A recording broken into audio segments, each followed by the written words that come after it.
Assalamualaikum warahmatullahi wabarakatuh. Halo rekan UNP, perkenalkan nama saya Selvina Salsabila, biasa dipanggil Vina dari Program Studi Pendidikan Bahasa Inggris Fakultas Bahasa dan Seni.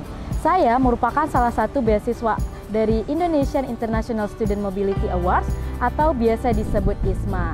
Nah, di tahun 2021 saya berkesempatan untuk berkuliah di luar negeri selama 1 semester, tepatnya di Palacký University Olomouc, Czech Republic. Nah, sekarang saya akan membagikan sedikit kisah saya ketika mengikuti program MBKM ISMA.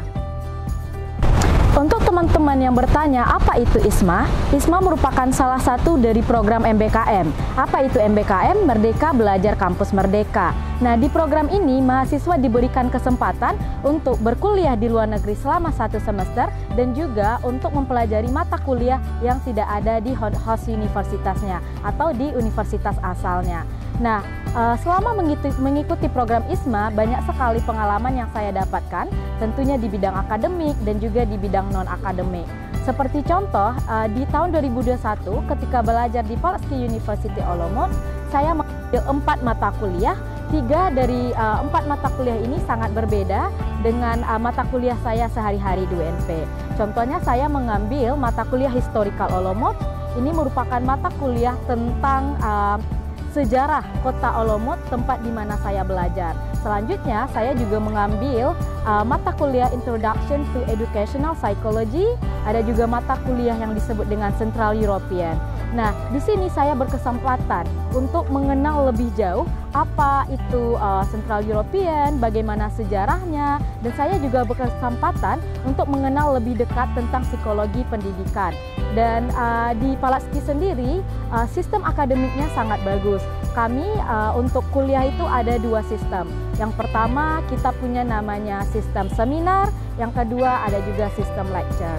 Untuk pengalaman belajar sendiri, saya merasa sangat nyaman belajar di Palacký University Olomouc karena kurikulumnya sangat bagus dan tidak banyak tugas, tetapi setiap tugas yang diberikan itu sangat impactful untuk mahasiswa.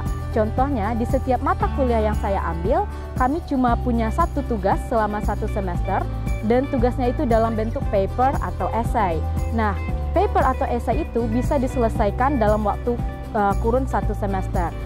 Contohnya, di bulan pertama teman-teman hanya cari judul, di bulan kedua teman-teman riset, di bulan ketiga nanti teman-teman akan menulis, dan di bulan keempat itu akan dikumpulkan ke dosennya, nanti akan diberikan feedback. Dan yang memberikan feedback itu bukan hanya dosen. Di sistem perkuliahan di UPOL itu kita ada namanya peer review. Jadi sebelum teman-teman mengumpulkan tugas, itu harus dikirimkan dulu kepada teman-temannya yang lain. Nanti akan ada 2 atau 3 orang yang akan mereview tugas teman-teman. Nanti di akhir dosen akan mereview.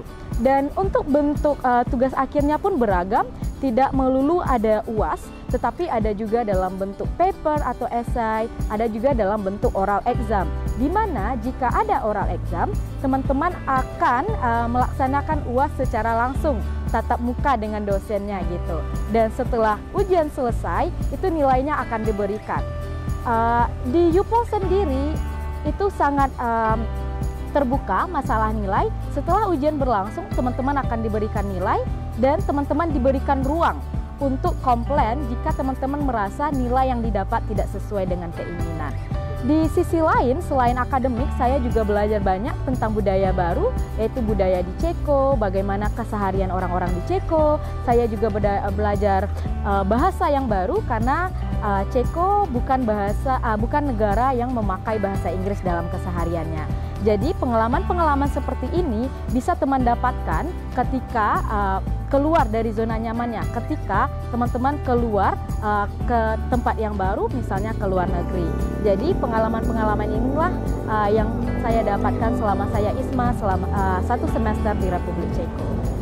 Selama berkuliah di Ceko selama 1 semester, saya mendapatkan banyak sekali pengalaman yang sangat berharga, seperti di bidang akademik, di mana saya bisa belajar mata kuliah yang tidak ada di universitas asal gitu, seperti mata kuliah historical tentang Eropa, psikologi pendidikan, dan lain sebagainya.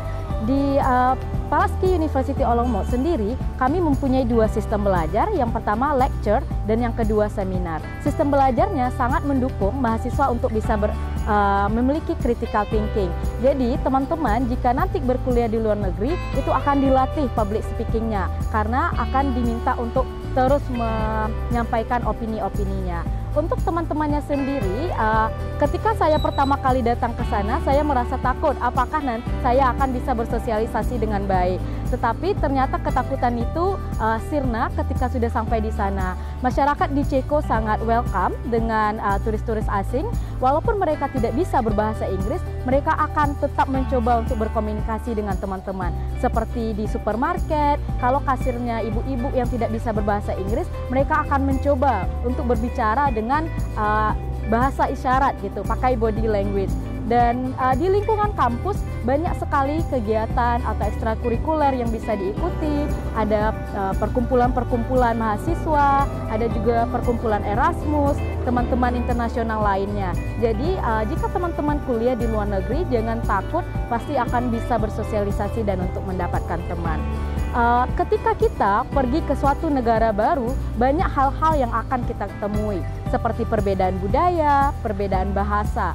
Nah, hal ini akan mampu membuat kita lebih berkembang. Kenapa? Karena teman-teman akan bisa mungkin belajar bahasa baru, mungkin teman-teman juga bisa belajar budaya baru. Nah, untuk teman-teman yang ingin dapat exposure untuk international relation dan juga mengenal budaya baru, teman-teman bisa join ISMA. Untuk biasanya pendaftarannya itu akan dibuka setiap tahun sekitar bulan Maret sampai bulan April. Jadi jika teman-teman ingin, bisa dipersiapkan dirinya dari sekarang. Untuk teman-teman yang tertarik mendaftar ISMA, mungkin bertanya-tanya di mana bisa mendapatkan informasi tentang ISMA. Nah, ketika aku mendaftar ISMA itu adalah batch pertama. Pada saat itu informasi masih sulit karena masih angkatan pertama. Nah, tetapi untuk teman-teman yang sekarang ingin mendaftar ISMA, itu bisa search di Google ISMA atau Indonesian International Student Mobility Awards. Karena ISMA sudah punya website sendiri, teman-teman bisa mengakses apa saja syarat dan persyaratannya, apa saja kampus tujuan yang bisa teman-teman pilih nantinya, dan juga persyaratan-persyaratan di setiap kampus tujuan. Karena persyaratan umum ISMA dengan persyaratan dari kampus tujuan kadang bisa saja berbeda. Kadang di kampus tujuan teman-teman itu ada syarat tambahannya. Nah, nanti teman-teman, kalau teman-teman dari UNP ingin mendaftar ISMA, itu biasanya UPT Bahasa akan memberikan banyak informasi mengenai pengambilan tes Duolingo, atau teman-teman juga bisa follow Instagram dari International Office Universitas Negeri Padang, karena di International Office itu biasanya selalu akan update kapan pendaftaran ISMA, kapan pendaftaran mentorship, dan apa saja syarat untuk mendapatkan ISMA. Jadi banyak sekali sumber yang bisa teman-teman lihat, yang bisa teman-teman dapatkan terkait dengan pendaftaran ISMA ini.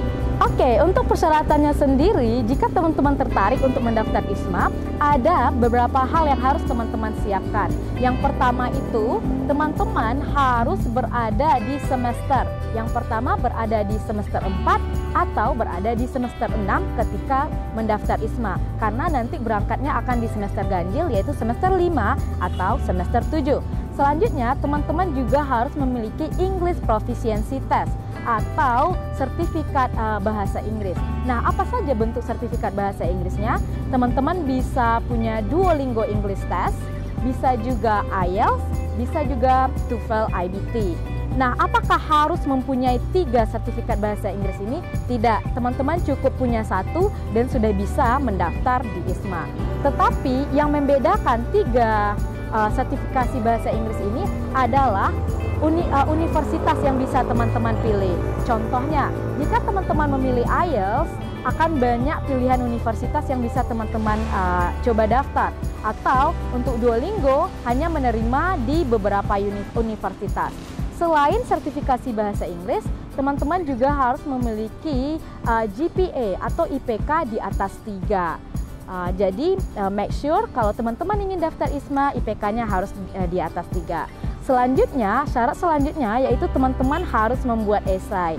Nanti esainya akan diberikan pertanyaan oleh tim ISMA dan teman-teman harus bikin esai. Jadi, jika teman-teman ingin dan tertarik mendaftar ISMA, kalau sekarang masih di semester 1, 3, dan 5, teman-teman bisa persiapkan English Proficiency Test-nya dari sekarang. Kalau dirasa bahasa Inggrisnya masih kurang, teman-teman bisa belajar dari sekarang. Biasanya, itu UPT Bahasa memberikan les atau pelatihan Duolingo secara gratis. Mungkin kalau teman-teman tertarik, nanti bisa dicari informasi lebih lanjut. Dan nanti ketika mendaftar ISMA, apakah teman-teman akan dilepaskan begitu saja? Tidak, UNP akan membimbing teman-teman dalam pendaftaran ISMA. Nanti teman-teman akan diberikan program mentorship, di mana teman-teman akan mendapatkan mentor dari awarde ISMA terdahulu. Jadi itulah syarat-syarat jika teman-teman semuanya tertarik untuk mendaftar ISMA. Oke, menurut Vina pribadi, banyak sekali keuntungan yang didapat ketika kita mengikuti program ISMA. Tidak hanya kita bisa belajar di luar negeri secara gratis, karena semuanya dibiayai oleh ISMA, kita juga bisa mempunyai relasi internasional. Selain itu, kita juga bisa mengenal budaya baru, dan mungkin bagi teman-teman bisa juga untuk menemukan jati dirinya atau mengembangkan soft skill dan hard skill yang dimiliki.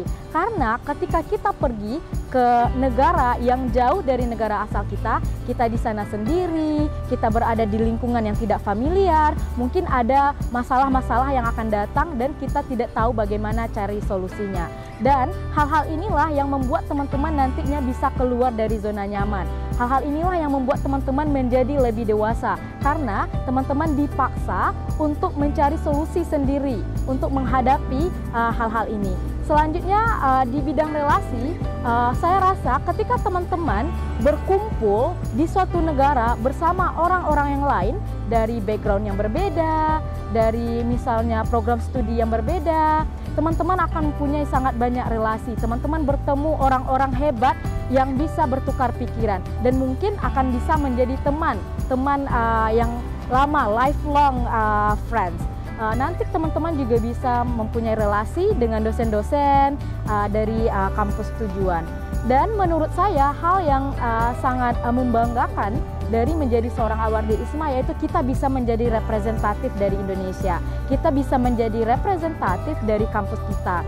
Biasanya kalau kita berada di lingkungan kita sendiri, kita hanya merepresent diri kita sendiri. Kita hanya mewakili diri kita sendiri. Oh, saya Vina, mahasiswa pendidikan bahasa Inggris. Tetapi ketika teman-teman mengikuti exchange program, itu teman-teman nanti akan membawa nama Indonesia. Teman-teman nanti akan membawa nama kampusnya.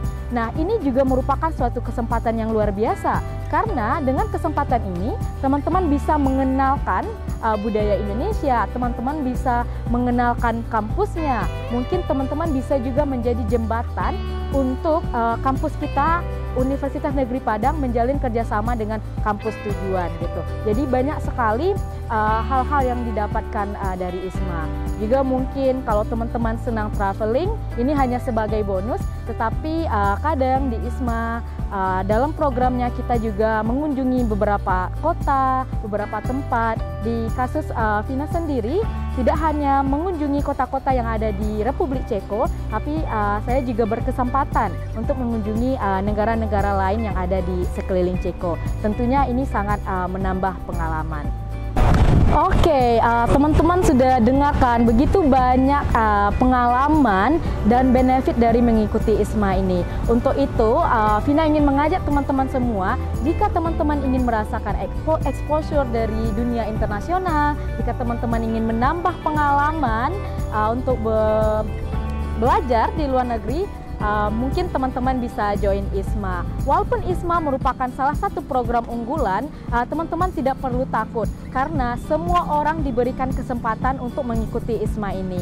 Untuk itu, jika teman-teman benar-benar ingin mempunyai mimpi untuk ke luar negeri, belajar di luar negeri, mungkin teman-teman bisa consider dan join ISMA.